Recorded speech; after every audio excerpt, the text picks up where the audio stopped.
الراوتر مش بيعدي البرودكاست، مقولة شهيرة جدا بتتقال كتير جدا جدا، وعايزين نعرف مدى صحتها وامتى اقدر فعلا اخلي يوزر في شبكة يبعت برودكاست لشبكة بحالها ما هياش شبكته.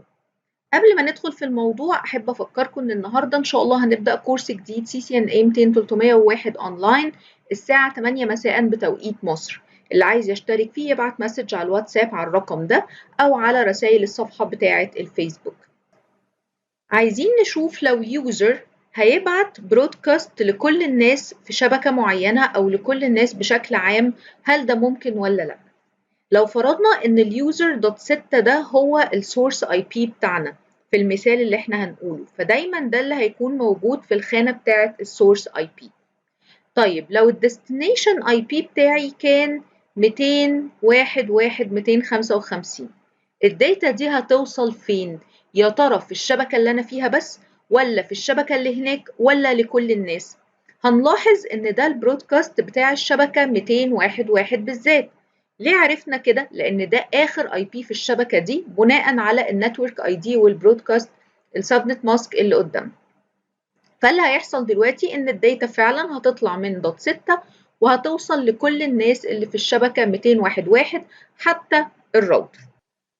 طب افرض بدل ما نحط الديستنيشن اي بي 201.1.255 حطينا 202.255، ده برضو برودكاست. عرفنا منين؟ برضو بناء على النتورك اي دي والسبنت ماسك اللي قدامنا، وان ده اخر اي بي في الشبكه، فبكده المفروض ان ده البرودكاست بتاع الشبكه 202.2.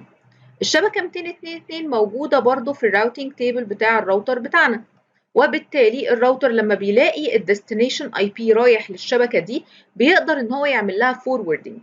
يعني الباكيت دي هتطلع من دوت 6 وهتوصل للراوتر، والراوتر هيقدر يعمل لها فوروردنج هناك، وبناء بعد كده على الديستنيشن ماك هيبقى ده برودكاست رايح لكل الناس اللي في الشبكه دي.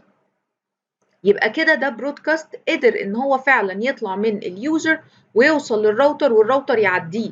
لانه خدوا بالكم البرودكاست اللي بالمنظر ده الديستنيشن ماك بتاعه مش هيكون اللي كله اف اف اف، الديستنيشن ماك هيكون الراوتر يا جماعه، لان ده ديستنيشن بره الشبكه اللي انا فيها. اما بعد كده لما يوصل للراوتر والراوتر يبتدي يغير الماك ادرسز، الديستنيشن ماك من اول الراوتر هنا هو اللي هيكون اف اف اف، وبالتالي هو ده اللي هيقدر يروح لكل الناس اللي في الشبكة 202.2. فمع ان ده destination IP رايح برودكاست، الا انه الراوتر بيفهمه وبيقدر يعديه وبيقدر يوصله لكل الناس اللي في شبكة تانية. يبقى كده احنا شفنا البرودكاست اللي رايح للشبكة الأولانية والبرودكاست اللي رايح للشبكة التانية، وقدروا الاتنين يوصلوا بنجاح لشبكتين مختلفتين. طب افرض حطينا destination IP كله 255، يا ترى الديستنيشن اي بي بتاعي لو بالمنظر ده الداتا بتاعتي دي يا هتوصل للناس اللي في 201.1 بس، ولا 202.2 بس، ولا كل الناس؟ لو فكرتوا فيها شوية كده ممكن يحصل شوية لخبطة، إن إحنا شايفين إن ده البرودكاست اللي بالنسبة لنا يعتبر كل الناس، وبالتالي هتقول إن الداتا هتطلع من الدوت 6 هتوصل للناس اللي في 201.1 كلهم، وهتعدي الراوتر وتوصل للناس اللي في 202.2 كلهم. ولكن ده هيبقى غلط جدا، لأن البرودكاست ده يا جماعة اسمه لوكال برودكاست، وهو اتسمى بالطريقة دي لأن هو ده اللي اتقالت عليه المقولة الشهيرة جدا بتاعة إنه الراوتر مش بيعدي البرودكاست. ليه الراوتر مش بيعدي البرودكاست ده؟ تعالوا نتفرج. أولا ده مش برودكاست بتاع شبكة معينة، ده مكتوب كده اي بي يعبر عن اللوكال برودكاست أو كل الناس اللي معايا في الشبكة بغض النظر عن أنا مين. يعني مثلا 201.1.6 دلوقتي هيخرج الداتا اللي طالعة للديستنيشن ده، الداتا دي هتبتدي توصل لكل الناس اللوكال حتى الراوتر، بس الراوتر لما يشوف ده كديستنيشن اي بي ويجي يدور على الشبكه دي في الراوتينج تيبل مش هيلاقيها. ومن قواعد الراوتينج ان الراوتر لو ما لقاش الشبكه في الراوتينج تيبل فالمفروض ان هو بيعملها دروب، فالباكيت دي هيتعملها دروب بمنتهى البساطه، وبالتالي يبقى اخر حد هيستلم هو الراوتر.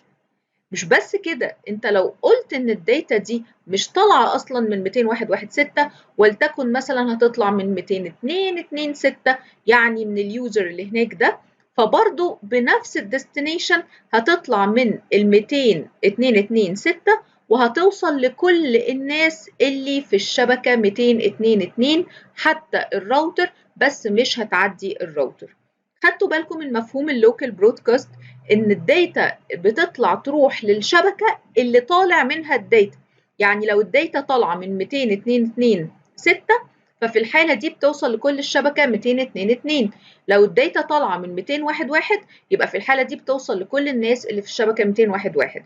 هو ده الراوتر، أو هو ده الديستنيشن اي بي اللي اتقال عليه ان الراوتر مش بيعدي البرودكاست. فعلشان المقولة دي تبقى صح 100% نقدر نقول ان الراوتر مش بيعدي اللوكال برودكاست لانه لوكال، انما الراوتر بيقدر يعدي النتورك برودكاست لانه في الحالة دي مش بيبص عليه على انه برودكاست ادرس او كده. لا، هو الراوتر في الحالة دي بيبص عليه على انه destination IP رايح لشبكة معينة هو يقدر يفهمها ويتعامل معاها زي اي باكيت عادية خالص. يا رب الفيديو ده يكون مفيد بالنسبة لكم، يا ريت تعملوا له لايك وشير علشان يوصل لأكبر عدد من الناس، ومستنياكم النهاردة إن شاء الله. شكرا لكم.